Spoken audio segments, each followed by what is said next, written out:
Thank you, Corinne. I've got two questions, but first, can you tell me the backstory behind the nice bling you've got around your neck over there?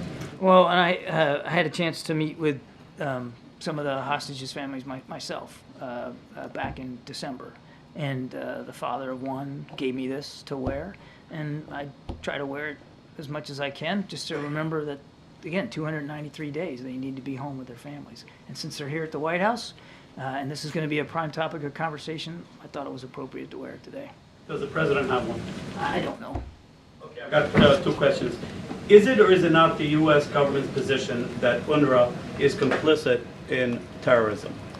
UNRWA does some things that no other agency can do on the ground in Gaza. You and I both know that. Now, there has been an investigation done to some of their employees, and I understand that there's been some additional claims or charges against additional employees too that have been laid out there, but it's clear to us that UNRWA has taken this seriously. They fully investigated it. They eliminated the employment of those that they believe were involved in terrorist activities. It's absolutely unacceptable, not just to us, but it should be, and we believe it is unacceptable to UNRWA. But UNRWA is still, and yes, I know we're not providing funding them now because of legislation, but I think it's important for people to know that there are things that can't get done without UNRWA's cooperation and support on the ground. And the government's position is that those are claims and charges, right? Claims and charges. Some of them have been verified because they did their own investigation, UNRWA did, and terminated some of those employees. So clearly, there was something to it. My second question. Hezbollah has been firing thousands of rockets.